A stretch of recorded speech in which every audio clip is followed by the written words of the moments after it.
All right, what's going on YouTube? This is BoxingWave. Let's talk Canelo Alvarez, all right, who officially canceled his September date.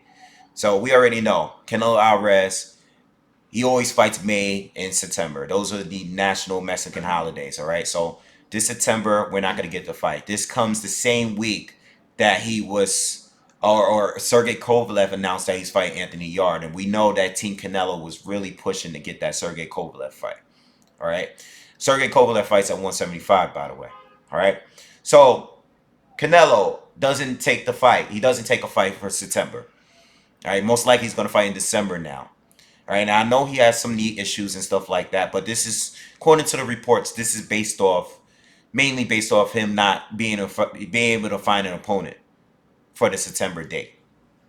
All right. Now, when they say not able to find an opponent, we already know there's a million options for out there for him to fight, but not an opponent that he wants to face. All right. Canelo's a cash cow of boxing. He does what he wants to do. He has a great resume. He has belts. He has a lot of money. He calls the shots. It is what it is. You get a phone call from Canelo. It doesn't work the other way around.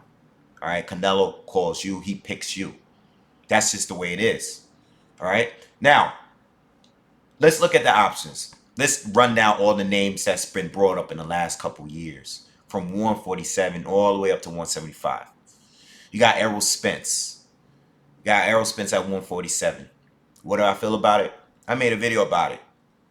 I don't really want it right now, but I can't get mad at any of these opponents for picking Canelo Alvarez if the opportunity is there. If you want to go chase that bag, do what you got to do. You know, it is what it is. If Errol wants to go up and fight Canelo, and Canelo wanted to fight, it is what it is. You know, but Errol's been calling him out. He's been calling him out recently. He's been calling him out for a little bit now. All right. Um, that's the name that came up. Jaime Munguia, 154 champ. Didn't want the fight. Didn't want the Errol fight neither. You know, because I just don't think these guys can beat Canelo. And I definitely don't think Jaime Munguia is ready for that fight. Now, if he wants to chase the bag like everybody else, yeah, go ahead and do it. But that's not a competitive fight for me. You know, he's young, and he's not even proven at 154 yet. He didn't fight the other top guys at 154 yet. So I want him to stay at 154, you know, work on his skills. He's young. He's only in his young 20s. I know he's a champion, but he needs things to work on. I want to see some unifications at 154. That's the same for 147 with Errol. All right, but it is what it is. You know, if they got the call, I'm sure they would have taken the fight. Now, at 160, you have a lot of fighters. You got Triple G. You got Jamal Charlo. You got Demetrius Andrade. You also got Sergey Derevyanchenko. All legit fighters. All top fighters at 160. All right? You got all those guys there. Well, since Canelo didn't choose any of them, and he could have chosen any of them because they're all available. Demetrius Andrade, title holder, just fought. Jamal Charlo, title holder now, WBC champ. He just fought. He's available. All right. Derevyanchenko, he's available. In fact, he's the IBF mandatory now. And Triple G, he's available too. All of these guys are sitting around hoping that they get the shot with Canelo. All of these guys. So what do I think about that? Well, the fan of me, because I know I'm going to have a lot of businessmen in the comments, always do. But the fan of me say, you know what? Since none of you guys wanted to fight or got the fight, Canelo didn't choose any of you, stop sitting around and waiting for the Canelo Alvarez sweepstakes. Stop looking to get chosen and build your resume. You know how you do that? Fight each other, unify. Andre, why don't you fight Jamal Charlo? You both hold titles. You both have bad blood. You've been beefing since 154. You're both at 160. Fight each other. Fight each other. Neither of your resumes stack against Canelo. And Canelo's saying, I'm not going to fight any of these guys. They didn't do shit. So why don't you fight each other? Instead of sitting around taking easier fights, hoping that you get picked for a big fight. Fight each other. Triple G, Derevyanchenko. A fight that was supposed to happen already. Could have happened already. Now, Triple G got a solid resume. He did fight Danny Jacobs. I understand he fought Canelo twice. All right, I get it. But you also fought Vanis Monterosian. You also fought Kell Brook. You also fought Steve Rolls in recent years.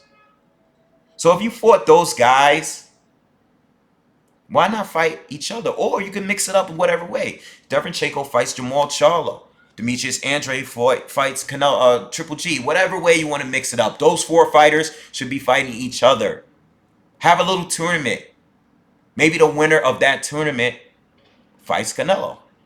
Because Canelo doesn't really have to fight any of you guys. He could fight someone at 168. He could fight at 154. He could fight someone at 175. We don't know what Canelo is going to do. What if he pulls a big twist and fight David Lemieux in December and doesn't fight any of you?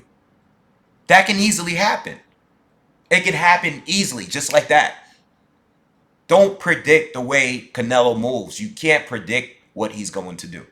Canelo does what he wants to do because people are going to view it at the end of the day. He fought Rocky Fielding, right? Like, who saw that coming? Who saw that coming?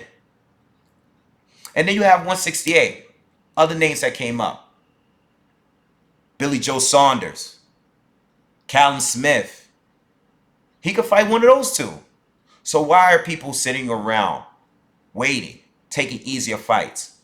We don't want to see another Steve Rolls type of fight from the Triple G. All right, we don't want to see another Brandon Adams fight, which was a good fight, but it wasn't supposed to be as competitive as it was. All right? Selecki was a good fight. I ain't mad at Andre for that. That was a good fight. That was a good step-up match. Selecki is a top 160 guy. He's a top 10 160 guy. Wasn't mad at that match at all.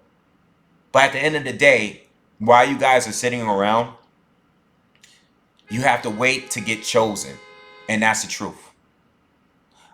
Me personally, I think in December, if Canelo's going to fight someone at 160 out of those 4 guys, I think it's most likely going to be Derevyanchenko.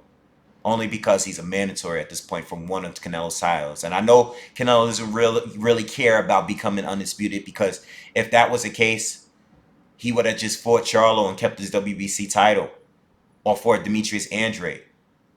So I don't think he's chasing undisputed. Plus, he's been hopping around all these weights. He's going up to 168 and fighting Rocky Fielding and stuff like that. I don't think he's trying to become undisputed. The opportunity would have been there already. He would have been undisputed by now. Because if that was the case, he wouldn't have even fought Rocky Fielding. All right? So, listen. It is what it is. But it really should be. It's not going to be. Because fans are completely... You got diehard fans that will come here and defend Jamal Charlo. You have diehard fans that's going to come here and defend Gennady Golovkin. When I say that they should be fighting each other to get in position, because you guys are all chasing Canelo, do something in the meantime. Go do something. This is not me defending Canelo. It's just me speaking facts. In reality, he has the power. He can do what he wants to do. Even if they vacate, even if they strip him from a title, who cares? He does not care. He's always going to be holding at least one title. He doesn't care. So the IBF strip him for not fighting Derevyanchenko. And that's who I think he's going to fight, by the way. I think it's going to be Derevyanchenko. Well, don't be surprised if he messes around and fights... Oh, what did I say? David Lemieux or somebody like that. Don't be surprised. It can happen. It can definitely happen. Or Billy Joe Saunders. Who knows? Who knows? So guys at 160, wake up. Because you're not just going to get an easy, you know, and the only thing that's helping these other fighters, like a Triple G, is the fact that the DAZN wants Canelo to fight like top guys. So they are putting the pressure on him. They paid him all that money on there, and they're putting the pressure. They want the Triple G fight. He doesn't want it. but they want the Triple G fight. They wanted the Sergey Kovalev fight. They want a tough fight because they want to bring some subscribers, which I get.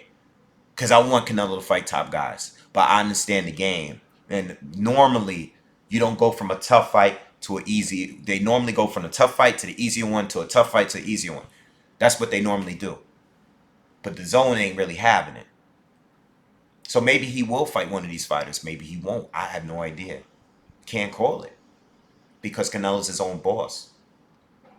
But even if he chooses one of them, how do you know you're going to get to be the next one in line? Maybe he fights Sergey Kovalev later. Who knows? All right? So, yeah, that's the news, man. That's my thoughts on it, man.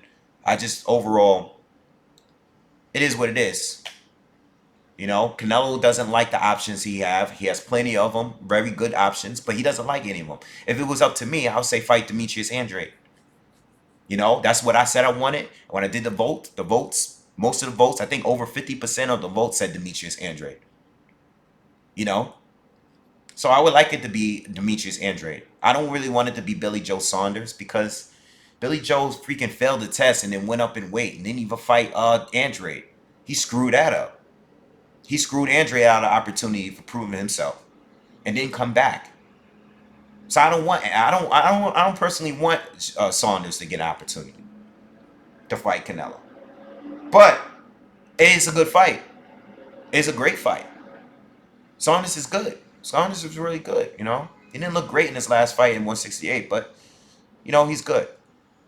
All right, so that's my thoughts. Let me know what you guys think. Make sure you guys subscribe. All right, peace.